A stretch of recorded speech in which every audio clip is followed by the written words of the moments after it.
All right, good morning.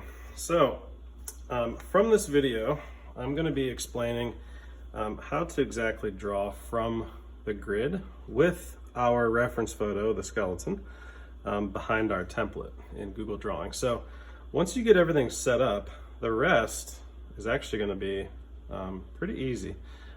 So, you'll just want to make sure that you have everything set up correctly before you start, because once you start, it's going to be somewhat challenging to go back.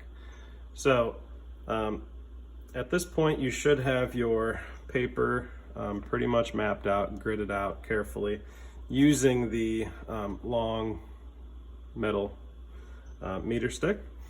And so you're going to grid this every inch. Now, before I start, I just want to explain a few things. The first thing is that the paper that you got for the skeleton, the canvas paper, if you're doing it on canvas paper, the paper that you got is actually 18 inches wide.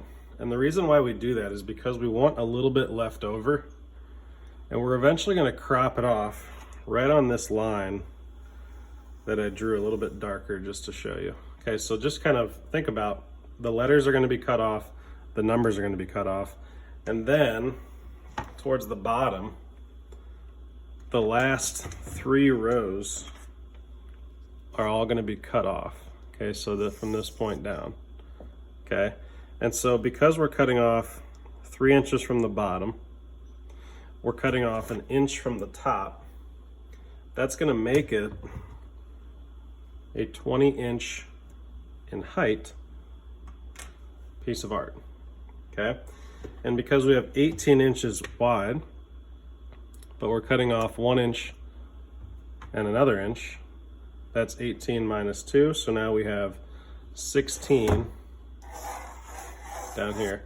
We have 16 by 20, which is really just a common frame size. It's a little bit more manageable.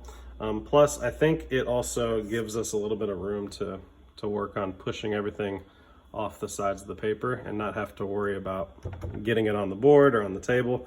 It just helps keep things nice and clean. So what I wanted to talk about is how to actually start drawing from a grid. Okay, now not every box in this grid is going to be drawn on, because we are only worried about right now, we are only worried about the positive space. Okay, so you have positive space and you have negative space. Negative space is all of this space around the skeleton that is pretty much considered to be the background. Okay, but there's also a negative space in between the skeleton, like in between the ribs and some of the other bones. Okay, so what I want to do, and the nice thing about putting this on like your phone or being able to zoom in on your computer, is you can zoom way in and you can figure out where to start. I always like starting towards the top, because a lot of times if I start towards the bottom, my hand's going to start smearing it as I work my way up. So I kind of like to start from the top down. And what I do is I figure out where's my starting point. And my starting point is A5. So basically you just read this like a huge table. You have all these rows that are letters. You have all these columns, which are numbers. And each box has its number and letter. Okay, so for example, if I just put my pencil down on a random box, this is H5. Okay, down here, this is L7. Over here is M2.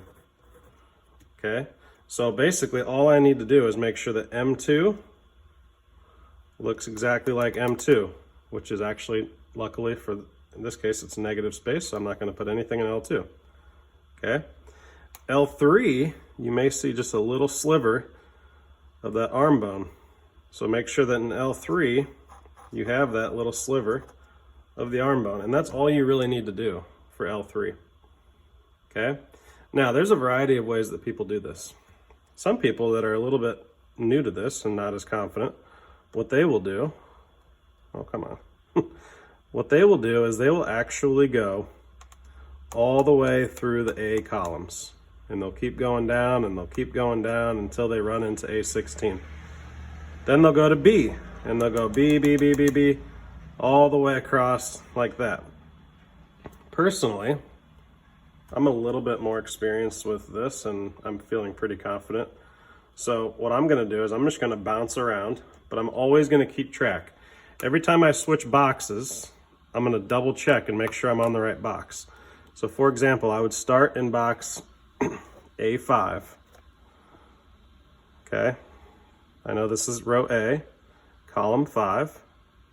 And so I'm gonna have this box, I'm gonna have my skeleton, and it's actually gonna go outside the box before it gets to this bottom corner. Then there's gonna be a tiny bit of negative space in box A6. Okay, now I'm gonna go down to B6. So if you need to remind yourself, make sure it's B, make sure it's in 6. I'm gonna zoom in so I can see this a little better. And I'm gonna start by lightly sketching out how that looks in the box. Then I'm gonna go over to B7. And in my head, I'm just keeping track of this. I can even go into C7 down here. Okay. And I want to sketch in everything that I see, even the value changes, because it's going to help me when I go to put the oil pastel down. So if we kind of backtrack up here, if you look really closely, there's a reflection right here. So I'm going to put that little white reflection. And then I'm going to go over here. I'm going to put this little white reflection. That way when I go to do the oil pastel, I'm going to know exactly where to put that. And to be honest, I'm probably drawing a little bit too dark, but it should help. Okay, so I'm going to draw the white part. I'm even going to lightly sketch in where this black shading goes. Okay, and I'm just going to do it very lightly. So as I continue, I'm going to continue drawing out all these outlines. And it's going to take a little time. But once you get used to mentally being able to keep track of what box you're in, it's actually going to start going pretty quick once you get the hang of it. Okay, so I'm just going to continue working this.